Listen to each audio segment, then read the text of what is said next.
Hello and welcome back to my channel. I am Riya and I'm just a regular rider. I'm not a pro, I'm no elite, but I'm training for the biggest ride of my life, the RBC Whistler Gran Fondo.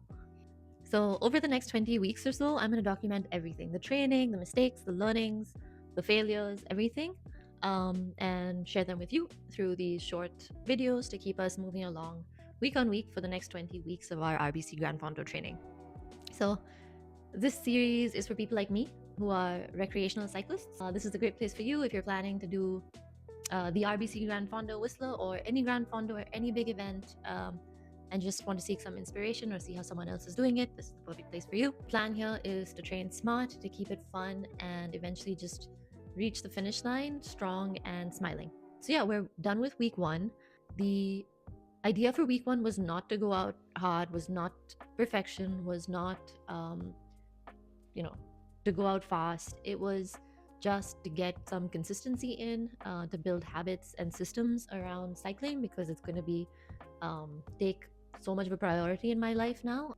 But building some accountability around this habit will definitely help in the long run because 20 weeks is a long time to focus on one thing. I mean, obviously, we have all of life's other stuff as well. So, weaving that into our day to day schedule and focusing on it for 20 weeks is going to be a bit of a challenge. So, may as well figure out ways to make it as easy as possible. Okay, so after establishing some of the foundational stuff, I went to ChatGPT to figure out a structured plan for myself. Now, obviously, if I was back in Vancouver, which is where the Gran Fondo starts and is happening, there's a whole culture around the Fondo. There's Fondo clinics and group rides, etc. But while I try to figure out the cycling scene in my new city, which is Calgary, I'm just gonna use ChatGPT to help with some of the structure and then maybe find clubs and group rides as we go along. The more detail that I got with my conversation with ChatGPT, the better the output also got. I asked it to turn into an experienced cycling coach and ask me 20 questions that will help it create a customized, personalized plan for me. I walked it through my current fitness routine, what my cycling load has looked like over the last few weeks, what my goals are for the RBC Gran Fondo, what my current weight is. Do I know my current FTP, which I did not. So that was sort of the starting point for the structured plan. So FTP is something that you're going to see a lot in the cycling world. I've seen it in the past, but I never really focused too much on it because I've never approached cycling from a statistics or a technical training perspective. But I am now, so I do care about these things. And I care to share them in an approachable manner with folks because some of these things can be a little bit daunting. FTP is basically your functional threshold power. So it's the sustainable power that your body can, produce without dying. It's the power that your legs can sustainably produce for about, let's say, 60 minutes, so a sustainable amount of time without fatiguing too much. So all training plans are pretty much built around this number, which is why it's useful to know what it is. So yeah, after establishing my FTP and building out a training plan of 4 phases, the base, build, peak, and taper phases with a few recovery weeks sprinkled in, I got started on my sessions for the week. And thankfully, it was actually a really nice week. And I think it's going to be really nice for the rest of these 20 weeks, but more fatiguing as the weeks go on. And why I say it's really nice is because there's an 80-20 split. 80% of the sessions are the more endurance focused sessions. So the easier, longer rides where we're focusing on being on the saddle more and building our aerobic engine versus the more intense, exercisey, interval based sessions, which are also very important, but they're definitely fatiguing. Even if the fatigue adds up, it's not going to be too bad as long as I'm focused on making sure I'm getting 80% of it as easy sessions and focusing on rest and recovery. So this is a mix of the sessions. There was a zone 2 longish endurance ride for a couple of hours. Then we had a hill climb.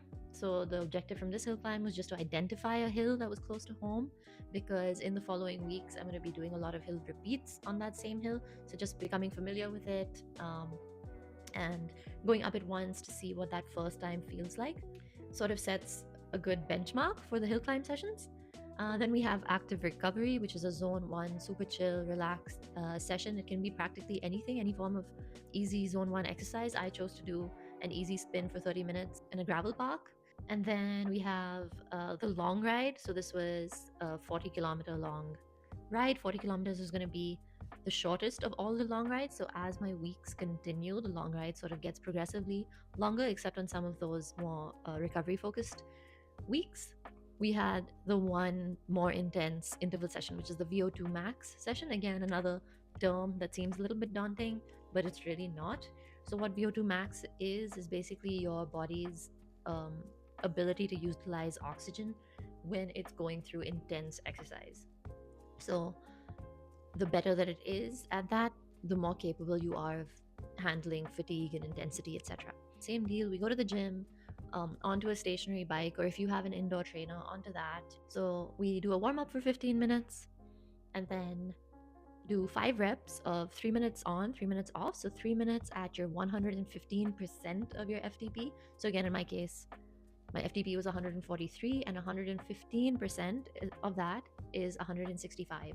So really putting in a solid effort, going hard at 165 for 3 minutes, and then 3 minutes off, recovering, doing an easier spin, and then again 3 minutes on, 3 minutes off, 5 times. So that was the intense interval session for the week. I'm excited to learn about all these new exercises and that 20% that helps me grow as a cyclist while also doing the enjoyable 80% that's sustainable and fun and more cycling for the sake of cycling, and the old school lovable version of cycling that I know.